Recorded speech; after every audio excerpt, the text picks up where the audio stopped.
Assalomu alaykum. Bugun Word'da главный menyusida ishlaymiz. Word'ga kirish uchun push bilan R tugmasini bosib WinWord so'zini yozamiz. WinWord Word dasturi ochiladi. New dokumentni bosamiz. Yangi oynadan boshlaymiz. Главный menyusidan birinchi bo'lib avval ozgina matn yozib olamiz. Assalomu alaykum. Xuddi shu so'zda biz narsalarni ko'rsatib o'taman. Birinchisi shriftini o'zgartirish. Calibri shriftida turibdi. Buni Times New Roman'ga o'tkazamiz. Buni standart shrift xuddi shunday bo'ladi mana. Times New Roman mana shu shriftda bo'ladi. Keyingisi jирный. Bu qalin qilish tekstni jирный bo'yicha tekstni qalin qiladi. Mana yana bir marta bossak o'z holiga qaytadi. Keyingisi kursivniy. K harfini yozganimizda sal qiyolatadi yozuvni. Qaya yozuvda yozishimiz mumkin. Nimadir ta'kidlaganimizda yoki urg'u berganimizda. Keyingisi xo'sh tekstni tagiga chizadi. Ya'ni ona tilda kerak bo'ladi. Mana xohlagan chizig'imiz bor. To'ldiruvchi holga chizadigan bo'lsak, mana nuqta mana nuqtani belgilasak, nuqta chizadi mana.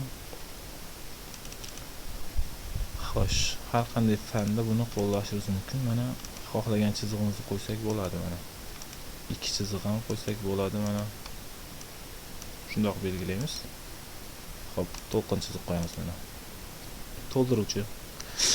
Keyingisi mana bu A, B, S mana. Xo'p, belgilaymiz. Ustiga bosamiz. Ya'ni ustiga chizish. Nimadirda belgilaganimizda xatolikni ko'rsatganimizda xuddi shunday qilib qo'yishimiz mumkin mana. Belgilaymiz va bosani ustiga bossak xatolikcha chizib qo'yadi. Keyingisi indeks.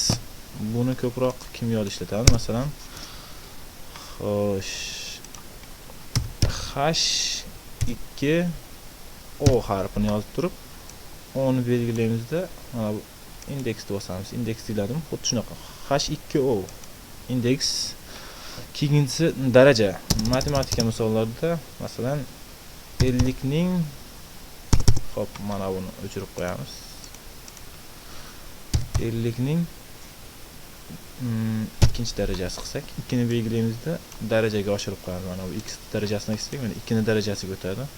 Bu daraja ko'tarishadi. Xuddi shunday hamma fanda foydalansa bo'ladi. Keyingisi format образцу. Bunda nima qilamiz? Xo'sh, birinchi bo'lib qandaydir sizlarga yana bitta narsa mana. Xo'sh, format образцuni ko'rsataman. Masalan, ko'proq matn yozib olamiz. Xo'p, mana matn yozdim. Xo'p, birinchi matnning shriftini o'zgartiraman. Mana bu shriftga, keyingisini bu shriftga, keyingi uchinchisini mana bu shriftga o'zgartiraman. Bizga topshiriq bo'ldi. Demak, mana bu 3-chidagi shriftga hammasini o'zgartirib chiqishimiz kerak. Biz mana bunday belgilab, mana bu shriftdan polni qaysi bir ekan deb izlab chiqmaymiz. Format образцуdan foydalanamiz. Avval mana bu shriftni o'tkazadiganimizni belgilaymiz. Keyin format образцуni bosamiz va o'tkazadigan shriftini belgilaymiz. Mana xuddi shu shriftga o'tadi. Format образцу xuddi shuning uchun kerak.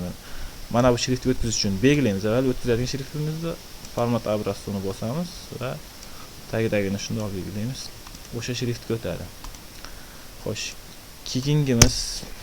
keyingimiz kopировать ekan. Masalan, xo'sh, salom so'zini biz kopировать qilishimiz kerak. Times New Roman'ga o'tkazib olaylik hozir. Xo'sh, Times New Roman mana. Salom so'zini biz kopировать qilamiz mana. Shundoq belgilaymizda kopировать etsak mana tepada. Kopировать etsak, kopировать bo'ldi.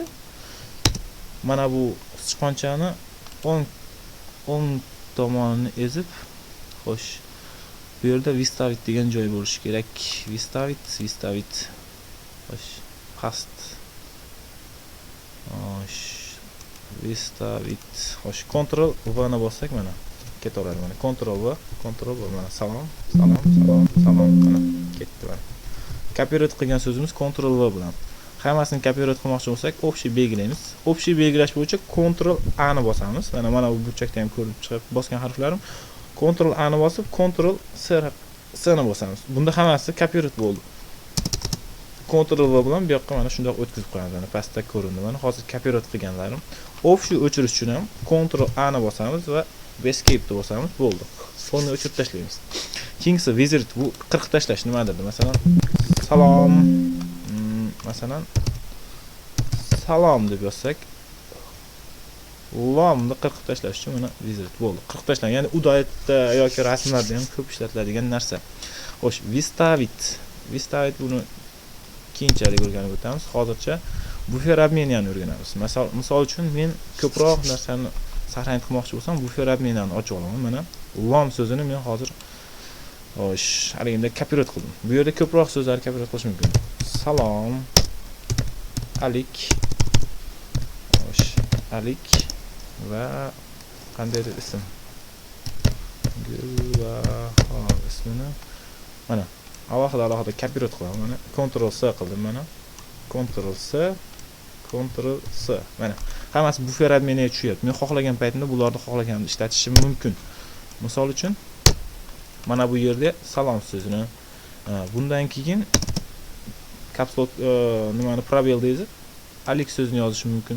Xuddi shunday buffer admini xuddi shunday ishlaydi. Очистить все. Buni tozalash. Mana очистить все ham buffer adminda tozalandi. Yana bitta narsa, masalan, ko'p narsani saqlaganimizda pust bilan, Windows bilan V tugmasini bossak, mana buffer admini ochiladi bu yerda ham mana. Saqlanib qilgan so'zlarimiz общий mana salom, alik, mana salom, uni oldingi hamma so'zlarimiz mana saqlagan so'zlarimiz xuddi shunday ochiladi. Pust bilan V ni bossak, buffer admini ochiladi. Ya'ni mana bu Word'da kerak emas bo'lib qoladi. Word'da очистить qilib olganingiz ham xuddi shu yerda qoladi. Keyingisi, xo'sh, keyin o'rganadiganimiz bu yerda katta, kichik. Xo'sh, bu yerda aytayapti, hop. Assalomu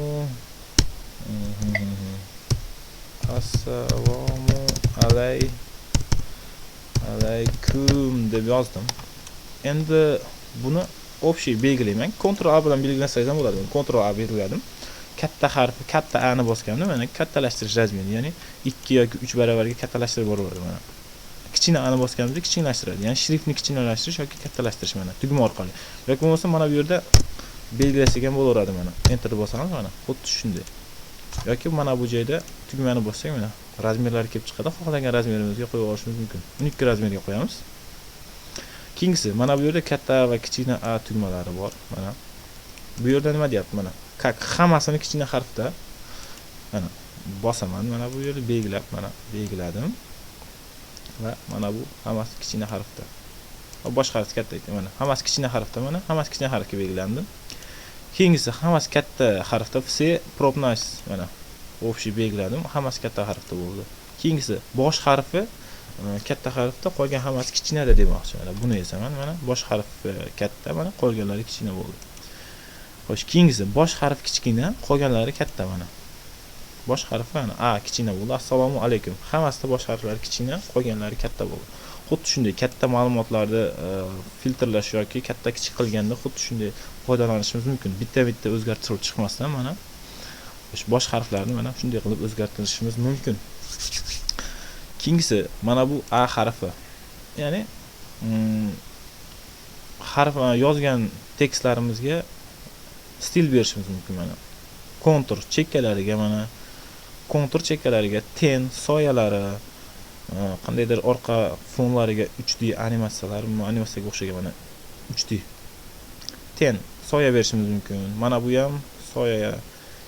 Keyingisi xuddi shunaqa qilib hammasini xuddi shunday ko'rib chiqishingiz mumkin o'zingiz. Keyingisi mana bu harflarni orqa fonini o'zgartirib tashlaydi mana. Qandaydir nimani belgilaganimizda, masalan, nimadirga urg'u berib xato yoki boshqa narsa deganimizda, mana bu qizil desak, mana qizilga belgilab qo'yiladi. Buni orqaga qaytarish uchun yana bu yerga kiramiz, net svetini bosamiz, yana o'z holiga qaytaveradi. Keyingisi, xo'sh, harflarni o'zini rangini o'zgartirish. Xo'sh, xohlagan rangimizga o'zgartirishimiz mumkin mana. Ko'kka o'zgartirdim. Buni o'zgartirish o'ziga qaytarish uchun mana qora font tanlaymiz, bo'ldi. Qorada, doimiy qorada. Keyingi bo'limga o'tamiz. Xo'sh, marketing. Bu yerdan tartiblash uchun ya'ni qandaydir belgi qo'yamiz mana. Bularda ko'proq test tuzganimizda yoki qandaydir hamma o'zining kasbidan kelib chiqqanda ishlataveradi. Mana ishlatilishi mumkin mana.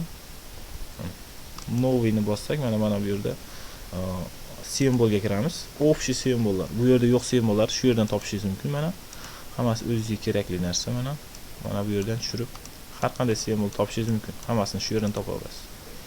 Keyingisi tartiblash uchun bar mana bular xuddi testlarga ishlatiladigan narsa mana. Qavslar bilan yoki rim raqamlar bilan yoki kichkina a harflari bilan katta b xuddi shunday mana tartiblash uchun ishlatiladigan narsalar. Mana bu ham xuddi shunday. Bular ko'proq nima deydi, mundarejalarda ishlatiladigan narsalar. Mana bu harflarni yozgan tekstimizni o'rtaga olish, bu chekkaga yoki mana bu chekkaga tekst qilib taklash mana. Xuddi shunday. Keyingisi harflar kengligi. Masalan uchun mana shu narsani kopirovat qilaylik-da. Mana S qilamiz, V qilamiz, V mana. Общий Ctrl A ni belgilaymiz. Keyin esa mana bu joydan intervaldan hop mana ko'rishingiz mumkin mana. Yozgan tekstimizni maydoni kengayib boryapti. Ya'ni bir-biriga yaqinlashib yoki kengayib ketyapti mana. Xuddi shularni to'g'rilashimiz mumkin intervalda. Mana bu yerda rang berishimiz mumkin. Общий fonga mana yozgan joyimizni fonlarni o'zgartirish mumkin. Другой цветidan xohlagan cvetimizni tanlab OK tugmasini bosamiz, xuddi o'sha rangga o'tadi. Xo'sh, keyingisi bu yerda granitsi bo'limi bor. Granitsidan biz jadval tuzishimiz mumkin. Excelga o'xshab mana granitsini ezamiz yoki mana bunday jadval tuzish mumkin. Enterni bosib ko'paytirib ketaveramiz mana. Jadval yozishimiz mumkin mana. Shunday mana. Ikkinchi qator, uchinchi qator. Nimadir deb yozishimiz mumkin. Shunday jadvallar tuzishimiz mumkin. Hop. Hozircha o'rgatadiganimiz shular edi. Keyingi darslarda ko'rishguncha sog' bo'lasiz. Night bo'limini keyingi darsda o'rganamiz. Zamnit mana bu bo'limlar ham bor. Keyingi darsda ko'rishguncha sog' bo'lasiz.